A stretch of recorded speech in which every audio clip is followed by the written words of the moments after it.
जय श्री राधे। सभी माता बहनों को, भाई बहनों को मेरी राधे राधे। 14वां अध्याय शुरू करने जा रही हूँ, आइए सुनते हैं।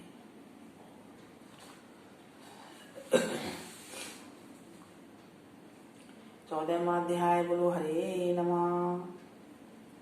हे राजन, इस प्रकार उसको धर्म पूर्वक राज करते देखकर देवता क्षुब्ध हो गई। उन्होंने देवादिदेव भगवान शंकर का मन में स्मरण करना प्रारंभ कर दिया। कितने ही प्रकार से स्तुति की, तब भगवान की कामना पूरी करने वाले शंकर जी ने नारद जी को बुलाकर देव कार्य करने की इच्छा से उनको देवपुरी भेजा।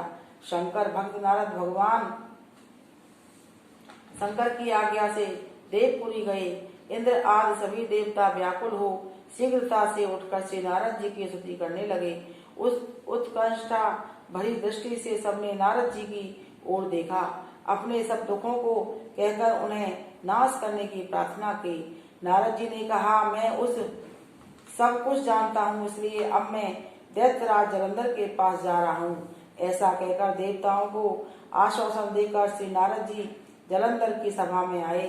जलंधर ने नारद जी के चरणों की पूजा कर हंसते हुए कहा, हे ब्राह्मण, कहिए आप कहाँ से आ रहे हैं और कहाँ कहाँ पर आपने क्या क्या देखा, यहाँ कैसे आए हैं? मेरे योग्य जो भी सेवा हो उसके लिए मुझे आज्ञा दीजिए। जलंधर के इस प्रकार के वचन सुनकर नारद जी प्रसन्न हो कर बोले, हे देवराज, हे दानवराज, महाबुद्धिमान जलंधर, तुम धन्य हो, क्योंकि इस समय सब रत्नों के भोक्ता एक तुम ही हो। हे दैत्य श्रेष्ठ, अब आप मेरे आगमन का कारण सुनिए, जिसके लिए मैं आज यहाँ आया हूँ। हे दैत्यराज, मैं स्वेच्छा से कैलाश पर्वत पर गया था, जहाँ 10,000 योग में कल्प वृक्ष का वन है। वहाँ मैंने सैकड़ों कामधेनुओं को घूमते देखा तथा यह भी देखा कि वहाँ वन चिंतामणि से प्रकाशित परम दिव्य अद्भुत और सब स्वर्ण में है। मैंने वहाँ पार्वती के साथ स्थित शंकर जी को भी देखा, जो सर्वांग सुंदर गौरवर्ण त्रिनेत्र और मस्तक पर चंद्रमा धारण किए हुए हैं। यह देखकर मुझे बड़ा आश्चर्य हुआ कि इनके समान समृद्धशाली त्रिलोक में कोई नहीं है।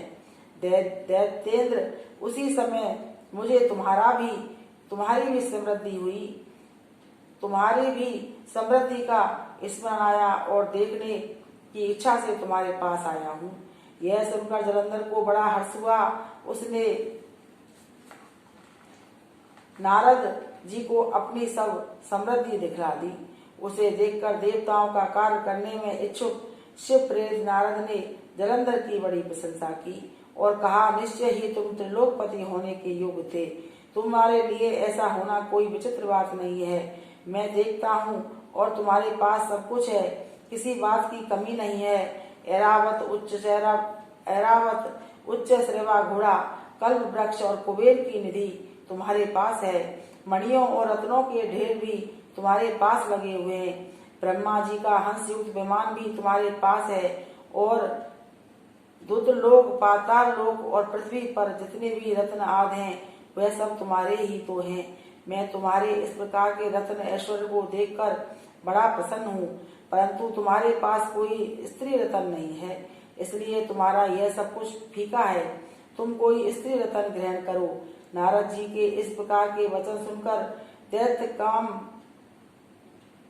दैत्य काम से व्याकुल हो गया। उसने नारद जी को प्रणाम करके पूछा कि ऐसी स्त्री कहाँ मिलेगी जो सब रत्नों में श्रेष्ठ हो? यदि ऐसा रत्न कहीं मिले तो मैं उसे अवश्य लाऊंगा।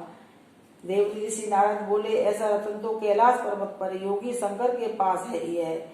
उनकी सर्वांग सुंदर पत्नी देवी पार्वती बहुत ही मनोहर है। उसके समान सुंदरी मैंने आज तक नहीं देखी। शंकर से बढ़कर समृद्धिवान दूसरा कोई नहीं है। उसके इस रत्न की महिमा तीनों लोकों में कहीं पर भी नहीं है।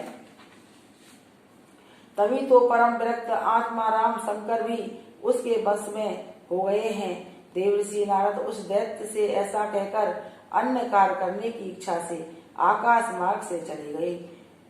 14वां अध्याय पूरा हुआ। बोलो हरे नमः। गुरु कार्तिक महात्म पुराण की जय। वृंदावन बिहारी लाल की जय। जय जय श्री राधे श्याम।